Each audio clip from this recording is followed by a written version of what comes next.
Alberta Primetime with Michael Higgins.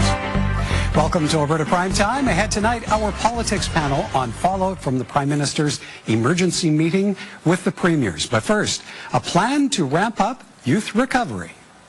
105 new beds is a good thing. There are some big questions, though, about why here and what else is being done to support youth ahead of time and after they actually come out of treatment centres. Opposition reaction to the announcement of a youth addiction recovery centre, a $23 million development that will, while separate, will share the site of an existing corrections facility for youth in North Edmonton. When operational in 2026, it will bring the total number of treatment beds for youth to 170. And joining us now, Dan Williams, Minister of Mental Health and Addictions. Minister, welcome to the studio. Thanks for having me. Good to meet you in person. A more than doubling of space for youth, and you're getting thumbs up. Good. We even just heard that from the opposition. So, why this shared site? Is it unused space? Does it scale back operations for the youth corrections facility? No, right now there is capacity within that facility. There's 30 youth there with an excess of beds, so we're taking part of it.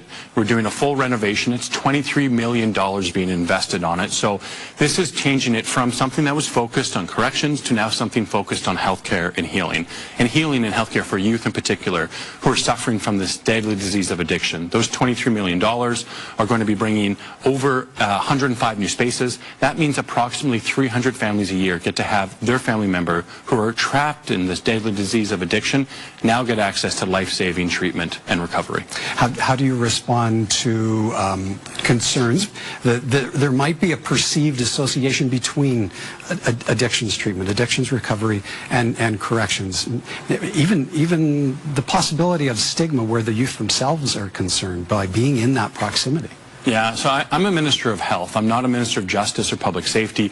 We're putting $23 million public dollars in to make sure that this is an appropriate healing and recovery-oriented place. The real question that needs to be asked is, those critics, it's a fair point, would they prefer that we wait another 2 more years for those 300 families a year to get access to healing? I mean, I'm concerned about optics generally, but I'm more concerned about whether or not someone dies from a deadly overdose. And we're not talking about adults here. We're talking about children under the age of 18. I could not think of anything more valuable to expedite quickly. I could not think of a better reason to spend government dollars. $23 million is a terrific use to get immediate turnaround beds that otherwise would take many, many more years. So fair question, but I'd ask the critics, what would they have those 300 families do in the meantime? There was mentioned during your news conference, you're not yet sure who might run the facility. What are your options? Well, Alberta's addiction continuum of care when it comes to treatment has got a number of providers.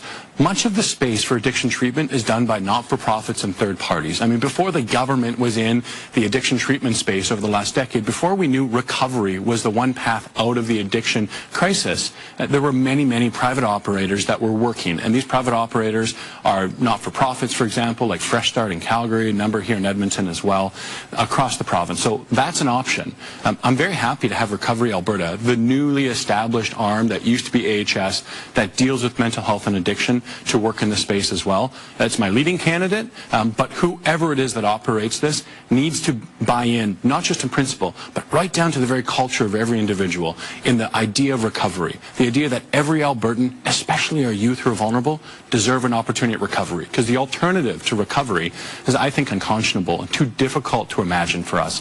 When you talk about a deadly disease of addiction and the nature of addiction on the streets, which many of these young children tragically face, there are only two ends that it can come out as. It either ends in treatment recovery in that second lease on life to be a brother and a sister or a daughter or a son again, or it ends up, given enough time, in death. And I don't want to see that happen to our children. If you lean more often to a privatized delivery of the services, where does that leave your public services, the professionals who you as a government employ in the delivery of addiction recovery, period, and how does that fit into the Recovery Alberta model? What does that say about your employees? We have lots of employers through Recovery Alberta, which again, that's not a private operation. That's a Crown corporation that is effectively what used to be AHS. But if you're bringing privatized elements into that overall operation, where does your staff... So I need to clarify that that staff in Recovery Alberta is public staff, and they are my leading candidate right now.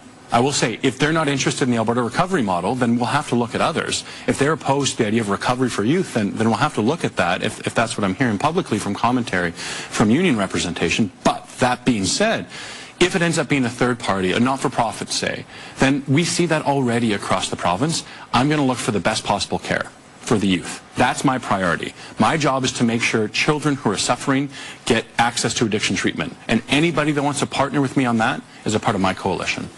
There's been discussion that you'll introduce compassionate intervention legislation next year. What are you weighing as you fit the pieces of that puzzle together?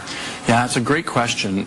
We can see on the streets of Edmonton, whether it's an Oilers game, you're going to the Ice District downtown, or you're in Calgary, or you name it, somewhere across the province, even in small communities like Peace River, where I'm from, that the public and tragic nature of addiction is on full display.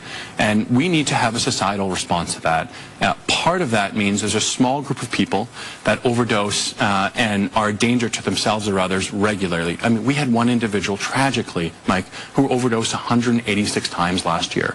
Now, an overdose is where you have cerebral hypoxia, where you're one breath away from death. I don't want that 187th time for that individual to result in death.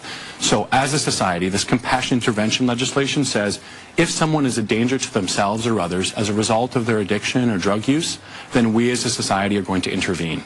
And we're going to provide an opportunity for that individual to have the opportunity at recovery and healthcare and healing. As you build toward more recovery facilities, as you build out the Recovery Alberta infrastructure, the model itself, what do you have as a target for success? How do you gauge whether or not you are being successful in the path that you're taking forward? Yeah, well, we need to build a full continuum of care, and we need to be able to take measurements all the way along. And we don't just want the latent indicators, as the analysis say. So we don't just want to look at overdoses and overdose deaths. We want to look at how people are progressing in the recovery capital. Are they improving the quality of life? Are they building relationships again? Are they a mother and a brother rather than just being somebody suffering from addiction? Are they living a full life as an Albertan? That's my metric. But happily, what we've seen over the last 5 months is continued and precipitous decrease in overdose deaths. Now, these numbers go up and down all the time. I'm happy to say I'm cautiously optimistic about progress we're making. If we look at just August reporting, the last one, we see a 42% decrease. If we look at the month before in July, we saw a 42% decrease year over year. The 2 months before that was 52% decrease, and 49% in April, year over year. Compare this with other jurisdictions, even next door, British Columbia, we're seeing 4 and 5 times higher rates of decrease of death from overdose opioids in Alberta than there. We have an integrated drug market. We have much of the same problems in terms of access, but the Alberta recovery model is not facilitating addiction. It's not continuing with unsafe supply. It's not putting drug consumption sites in every corner. Instead, we're investing $23 million to more than 150% increase youth treatment, and we're doing that with 11 recovery communities. We're partnering with Indigenous partners. We have a different assumption than the BC model does, and it's proving results. All right. Great to have you in. Great to get your perspective. I hope in maybe a year's time we can sit down and we can have this... I'd be very happy to. ...renewed conversation again. Minister, thank you kindly for coming in. Thank you, Mike.